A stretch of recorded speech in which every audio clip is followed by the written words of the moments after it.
Je m'appelle Élise Marceau. J'ai fêté mes 61 ans un jeudi, et tout ce que je voulais, c'était un dîner tranquille. Juste mon fils, sa femme, quelques amis proches. Rien d'extravagant. Un repas simple entouré de gens qui m'aiment, sans chichi, sans attente. Le genre de soirée où personne n'a besoin de jouer un rôle, où votre simple présence suffit. Mais ce soir-là, ce que j'ai eu, c'était tout sauf un anniversaire. Ce n'était pas une fête, c'était une mise en scène. Une pièce de théâtre où j'étais là, mais pas en vedette. Plutôt comme le dernier obstacle à éliminer dans une histoire qui se jouait dans mon dos. Mon fils, Nathan, s'est levé à mi-repas, a tapoté son verre avec une petite cuillère et, avec un grand sourire, a annoncé devant tout le monde que lui et sa femme, Clara, allaient emménager dans mon appartement. Il ne m'a pas demandé. Il l'a affirmé. Clara, elle, rayonnait, filmant la scène avec son téléphone. On est tellement reconnaissant, a-t-elle lancé. Toutes les mamans ne sont pas aussi généreuses. Mon cœur s'est serré, mais j'ai souri, parce que je ne savais pas quoi faire d'autre. J'étais figée, comme piégée. Je ne m'étais jamais sentie aussi étrangère dans ma propre vie. Ils pensaient que j'allais simplement hocher la tête et leur offrir 30 ans de souvenirs, d'efforts, de deuil aussi. Ce qu'ils ne savaient pas, c'est que j'avais peut-être été discrète jusque-là, mais jamais soumise. Et certainement pas prête à les laisser me déposséder sans réagir. Mais avant de tout vous raconter, si vous venez de découvrir cette chaîne, pensez à vous abonner. Et cliquez sur « J'aime » si vous aussi, on vous a déjà jugé sans vraiment vous connaître. Dites-moi en commentaire d'où vous m'écoutez. Parce que je me demande encore si ce que j'ai vécu, c'est typiquement parisien, ou si, au fond, ça peut arriver partout. Le restaurant choisi par Clara était l'un de ces endroits à la mode. Murs en briques apparentes, ampoules suspendues faussement rétro, portions minuscules sur de grandes assiettes blanches. Les serveurs vous appelaient chef ou reine, comme s'ils lisaient un script. À peine assise, Clara m'a tendu un sac cadeau, les yeux brillants de satisfaction. Elle était impeccable, maquillage soigné, vernis rose pâle, sourire figé. À l'intérieur du sac, un body pour bébé, meilleure mamie du monde. Il est temps, m'a-t-elle lancé pleine de malice, de penser à la chambre du bébé. N'est-ce pas, Nathan? Il a approuvé d'un ton presque clinique, trop bien préparé. Oui, surtout maintenant qu'on aura plus d'espace.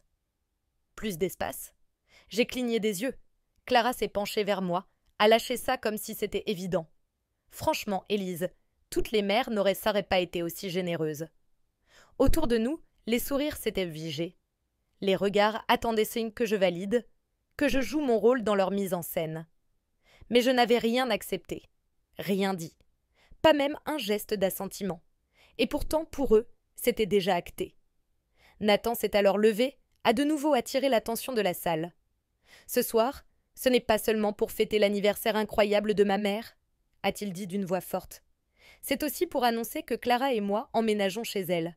Elle n'a plus besoin de tout cet espace, et nous, on fonde une famille. C'est un cadeau inestimable. Clara a dégainé son téléphone pour filmer. Nathan a levé son verre. Les autres l'ont imité. Moi, je suis restée figée, la fourchette en l'air, le visage paralysé. J'ai tenté de sourire, mais mon corps refusait de collaborer. Je regardais scanner mon fils, mon unique enfant, et je ne voyais ni amour, ni reconnaissance. Juste une certitude, une exigence. Je me suis mise à hocher la tête, non par accord, mais par panique. J'étais tombée dans un piège, et je ne l'avais même pas vu venir. Clara, elle, s'emballait déjà. Elle parlait des murs à repeindre, de l'emplacement du berceau, de ces rideaux de vieille dame à faire disparaître. Elle a ri. Évidemment, tu pourras venir nous voir et garder tes plantes sur le balcon. Nathan a ajouté « On te laissera du temps pour déménager, bien sûr. » Sans pression. Mais la pression, elle était déjà là. Cette pression invisible, sociale, affective, celle qui vous écrase tout en souriant. C'est là que j'ai compris. Quelque chose clochait profondément.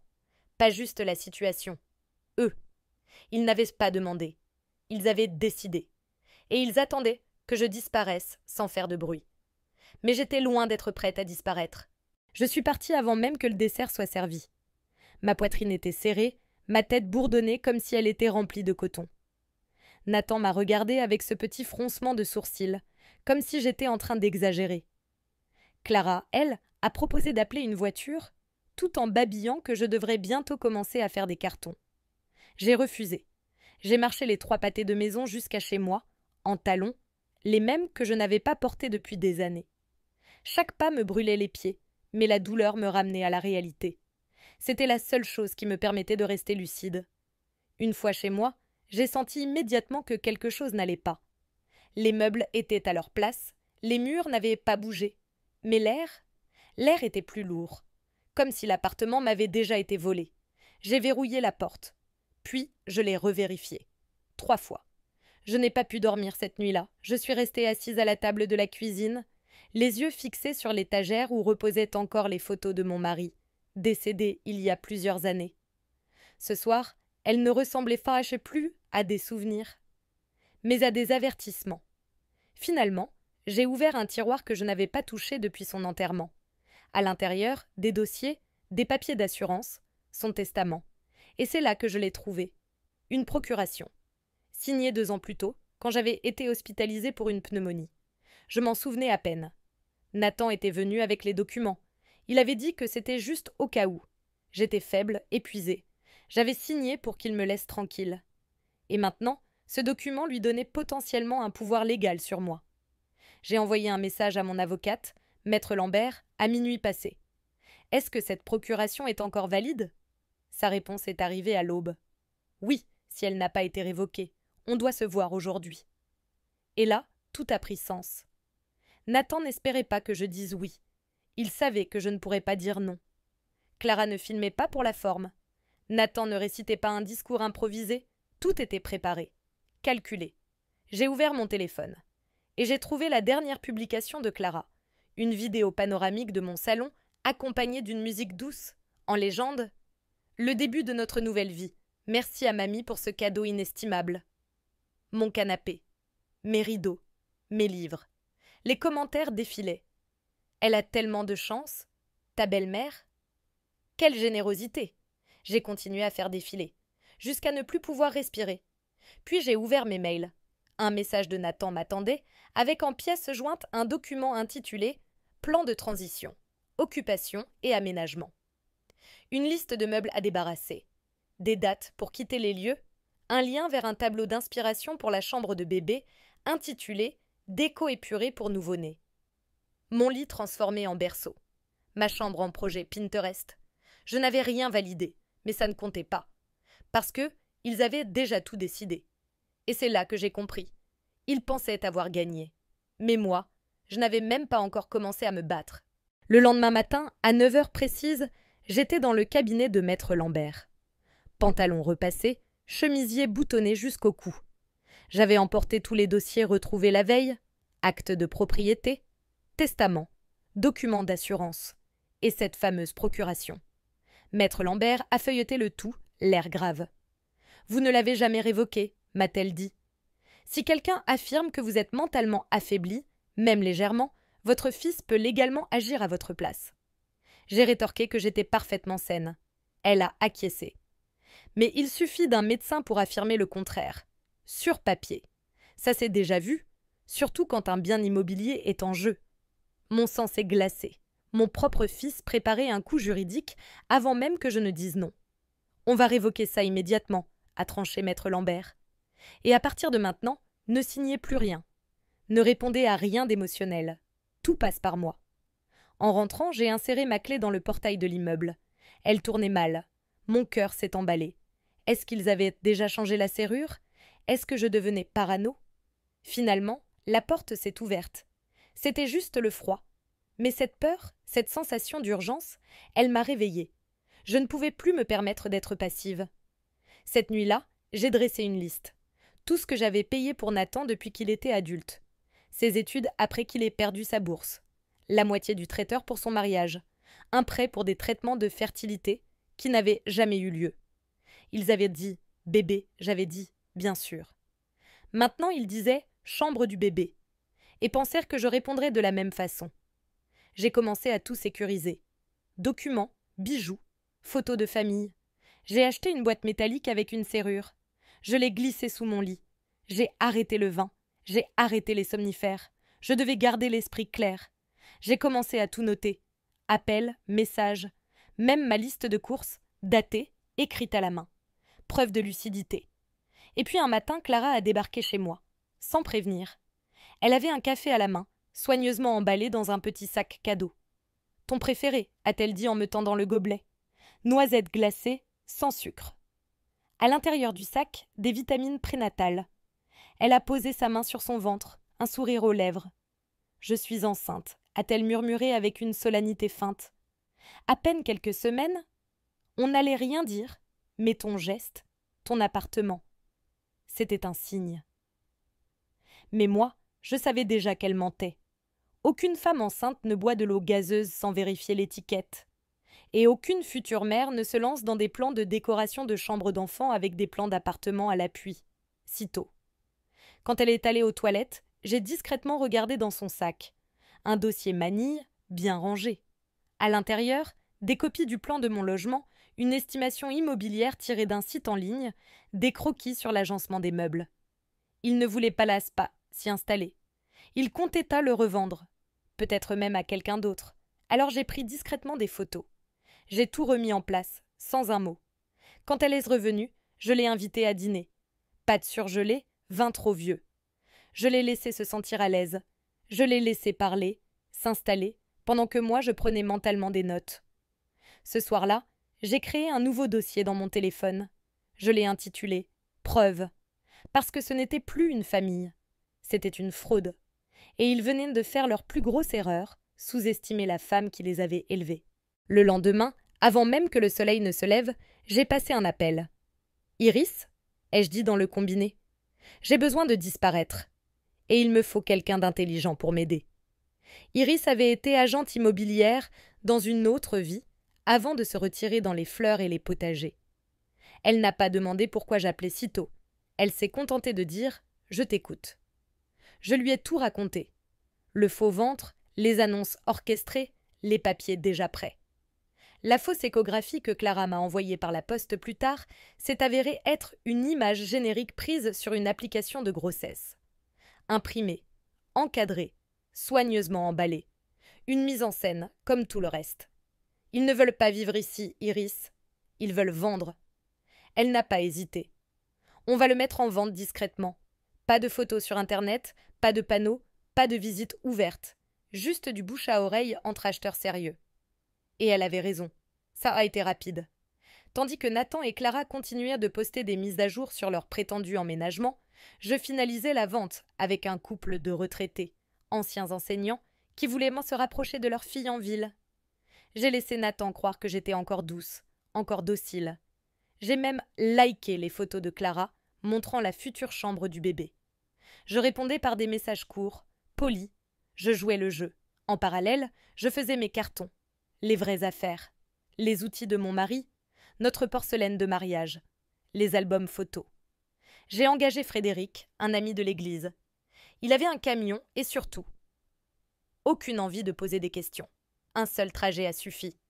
J'ai changé mon adresse vers une boîte postale, désigné Iris comme personne à contacter en cas d'urgence, fait modifier le code du portail, programmé la coupure des services publics en prétendant que je partais en convalescence chez une cousine. 3 jours plus tard, Nathan s'est présenté à la porte. Il a frappé comme quelqu'un qui venait réclamer ce qui lui était dû. « Maman », a-t-il dit, « ouvre. Il faut qu'on parle. » Je n'ai pas bougé. Il a essayé son ancienne clé. Elle ne fonctionnait plus. Il a frappé plus fort. On est au courant pour la vente. Tu es sérieuse? Tu détruis ta propre famille. Silence. Je restais les bras croisés, le cœur calme. Tu n'es pas rationnel, a-t-il ajouté. Ce n'est pas ce que papa aurait voulu. Et n'est rien répondu. Il est parti, mais pas sans glisser une enveloppe sous la porte. Un courrier officiel, envoyé par un cabinet d'avocats que je ne connaissais pas. Il demandait une évaluation médicale de ma capacité à habiter seule. Motif. Doute sur ma lucidité. Maître Lambert n'a pas été surprise. Ils montent en pression, m'a-t-elle dit. Ils veulent te faire passer pour inapte, pour pouvoir contester la vente. Ou le testament. Ce soir-là, je me suis assise à ma table, la boîte verrouillée devant moi, et j'ai enregistré une vidéo. J'y ai détaillé, posément, chaque décision prise, chaque mouvement de fond, avec date, preuve, pièces justificatives. J'ai tout mis en ligne dans un espace sécurisé auquel Maître Lambert avait accès. Je ne protégeais pas que mon appartement, je protégeais ma mémoire, mon identité. Quelques jours plus tard, Clara est revenue. Cette fois, elle criait dans le couloir, assez fort pour que tout l'étage entende. Elle parlait d'abandon, de trahison, de femmes enceintes laissées sur le carreau. Elle filmait. Son téléphone braqué sur elle, elle s'est enregistrée en pleurs devant ma porte. La vidéo a été montée, titrée, publiée. Quand ta propre famille te tourne le dos.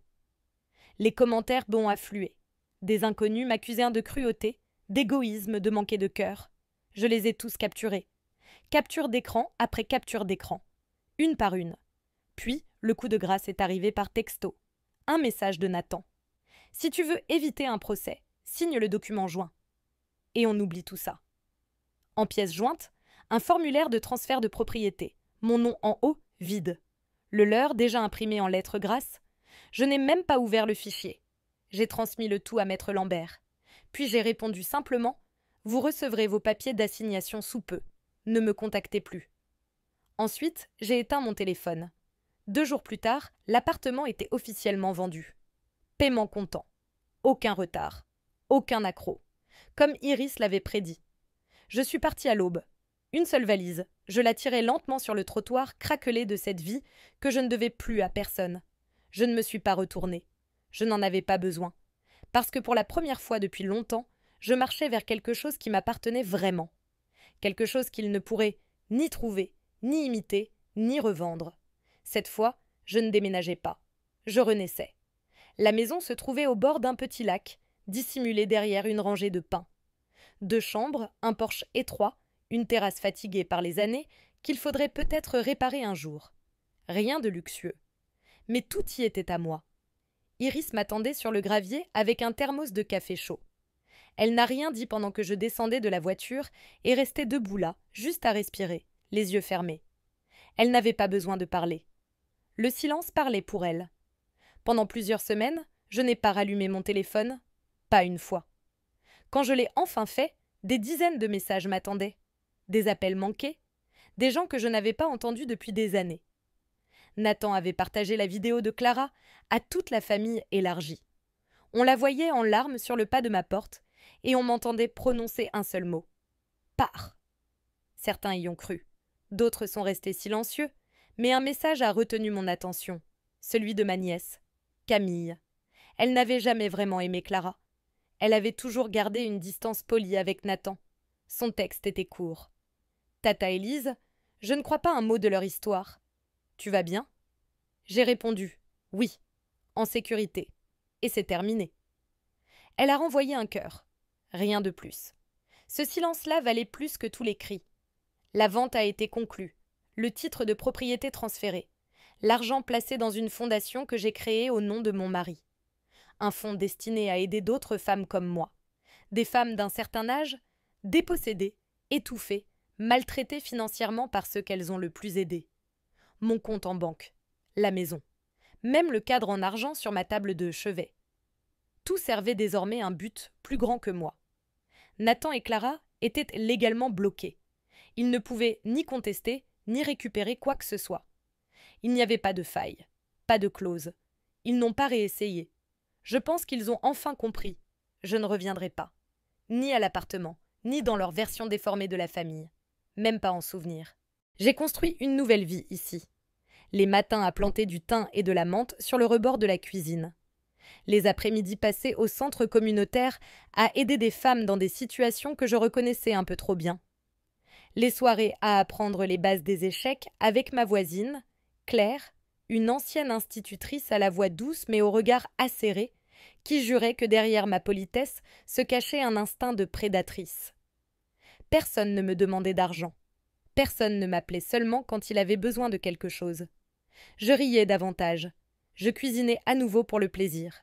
Je dormais sans garder mon téléphone sous l'oreiller, comme un gilet pare-balles invisible. Et puis, juste avant mon prochain anniversaire, j'ai reçu une lettre manuscrite. C'était Camille. À l'intérieur, une photo de sa petite fille, emmitouflée dans une couverture jaune soleil. Et un mot. Si elle devient ne serait-ce que la moitié de la femme que tu es, Alors j'aurai réussi. Je l'ai accroché au frigo avec un aimant en forme de tournesol et j'ai pleuré. Pas des larmes amères, pas de colère, des larmes qui nettoient, qui emportent les dernières traces d'un poids invisible. Et ce soir-là, j'ai pris mon plus beau papier à lettres et j'ai rédigé un chèque. Un don pour un foyer d'accueil dédié aux femmes comme moi, celles qui ont donné trop longtemps à ceux qui n'avaient jamais appris à rendre. J'ai glissé le chèque dans une enveloppe, j'ai collé le timbre, et j'ai écrit 3 mots au dos. Servez-vous-en bien. Si cette histoire est tombée entre vos mains au bon moment, si vous avez déjà été mise de côté, muselée, accusée d'exagérer, ou si quelqu'un vous a fait sentir que votre maison, votre esprit ou votre vie ne vous appartenaient plus. Alors j'espère que vous retiendrez ceci. Vous n'avez pas besoin de crier pour être entendu. Parfois, ce sont les départs les plus silencieux qui laissent l'écho le plus puissant.